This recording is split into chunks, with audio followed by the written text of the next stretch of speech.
अपने deputy commander के मारे जाने से भड़के हमास के लड़ाकों ने इजरायल के सैनिकों पर ताबड़तोड़ हमले कर दिए। हमास के डिप्टी कमांडर सालेह अल अरोरी को 3 रोज पहले एक ड्रोन हमले में मार दिया गया था और इसका बदला लेने के लिए हमास के लड़ाके इजरायल की फौज पर बुरी तरह टूट पड़े।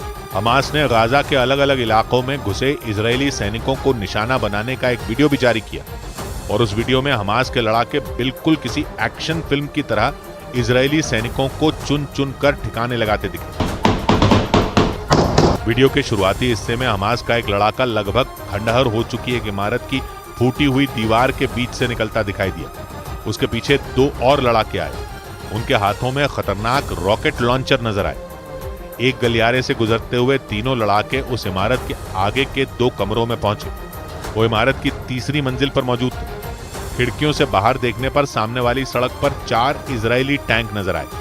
उन टैंकों को देखते ही हमास के लड़ाकों ने दोनों कमरों की खिड़कियों से अपने रॉकेट लॉन्चर तान दिए और बिना वक्त गंवाए एक के बाद एक धमाका शुरू कर दिया।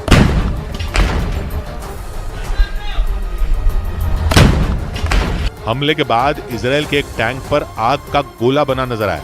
हमास ने इस हमले में इजरायल के उन 4 टैंकों को मिट्टी में मिलाने का दावा किया और उनमें मौजूद सभी सैनिकों को भी मार गिराने का दावा किया।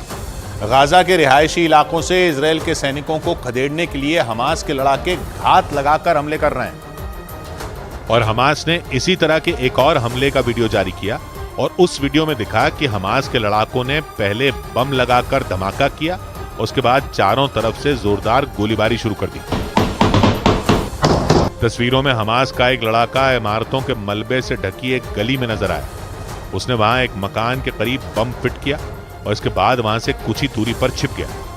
इस दौरान हथियारों से लैस हमास के कई लड़ाके आसपास की इमारतों में छिपे रहे। वो इजरायल के सैनिकों का इंतजार कर रहे थे क्योंकि इजरायल की सेना रिहायशी इलाकों में छिपे हमास के लड़ाकों को अब ढूंढ ढूंढ कर मौत की नींद सुला रही है। लेकिन इस बार इजरायल के सैनिकों का एक दल हमास के जाल में फंस गया, क्योंकि जैसे ही वो दल उस मकान के करीब पहुंचा वैसे ही जोरदार धमाका हो गया। इस बम ब्लास्ट की चपेट में आने से जो सैनिक बचे उन्हें संभलने तक का मौका नहीं मिला, क्योंकि धमाके के फौरन बाद आसपास की इमारतों में छिपे हमास के लड़ाकों ने ताबड़तोड़ गोलियां बरसानी शुरू कर दी। हमास ने दावा किया कि इस हमले में इजरायली सैनिकों के उस दल के सभी सदस्य मारे गए। हालांकि आमने सामने की लड़ाई में इजरायल की फौज हमास पर भारी पड़ती दिख रही है। दावा किया गया कि इसीलिए हमास के लड़ाके छिपकर हमले करने पर जोर दे रहे हैं और इसमें जो चीज सबसे ज्यादा उनके काम आ रही है वो है गाजा में मौजूद सुरंगें। एक वीडियो में हमास के लड़ाके मैदानी इलाके में खुल रही एक सुरंग से निकलते दिखाई दी। इसी दौरान वहां एक टीले के पीछे इजरायल की कई बख्तरबंद गाड़ियां और टैंक नजर आए। देखकर लगा जैसे इजरायल के सैनिकों ने वहां डेरा जमा रखा हो। हालांकि उन्हें देखने के बाद हमास के लड़ाकों ने फौरन हमला नहीं किया, बल्कि रात होने का इंतजार किया और शाम ढलते ही उन्होंने पहले रॉकेट दागा और फिर जमकर गोलियों की बौछार कर दी। अपने डिप्टी कमांडर सालेह अल अरोरी के मारे जाने के बाद हमास ने इन हमलों में इजरायल को बड़ी चोट देने का दावा किया। इजरायल ने सालेह को 3 दिन पहले ड्रोन हमले में मार गिराया था। उधर बड़ी खबर आई इराक से। अमेरिका ने वहां बड़ी स्ट्राइक करके हरकतुल नुजाबा नाम के संगठन के कमांडर मुश्ताक जवाद काजिम अल जबारी को मार गिराया।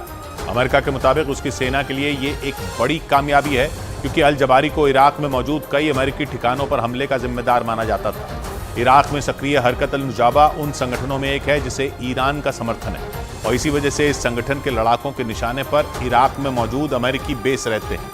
अमेरिका के इन अड्डों पर इजरायल और हमास की जंग के बाद से ही हमले तेज हो गए और इसी वजह से इराक में अमेरिका की एयर स्ट्राइक भी बढ़ गई। अमेरिकी सेना की ऐसी ही कार्रवाई में ईरान को एक बड़ी चोट पहुंचने का दावा किया गया। अमेरिका के मुताबिक इराक में ईरान समर्थित लड़ाकों के ठिकानों पर उसकी सेना कई दिनों से आंखें गड़ाए बैठी थी और जैसे ही उन्हें हरकत अल नुजाबा के कमांडर मुश्ताक जवाद काजिम अल जबारी की खबर मिली, उन्होंने हमला बोल दिया। खबर के मुताबिक अमेरिकी सेना ने उसकी गाड़ी को निशाना बनाया। बताया गया कि अमेरिकी सेना ने उस गाड़ी पर कई रॉकेट दागे और उसमें अल जबारी मारा गया। खुद अमेरिका के रक्षा मंत्रालय पेंटागन ने इसकी पुष्टि की। U.S. forces took necessary and proportionate action against Mushtaq Jawad Kazim al-Jawari, America के मुताबिक उसकी सेना लंबे वक्त से अल जबारी की तलाश में जुटी थी, क्योंकि अमेरिका का आरोप है कि कमांडर अल जबारी इराक में उसके कई सैनिकों की हत्या में शामिल था। इसलिए अमेरिका किसी भी कीमत पर उसे मौत के घाट उतार देना चाहता था, ताकि इराक में अमेरिका के सैन्य ठिकानों पर हमले रोके जा सके।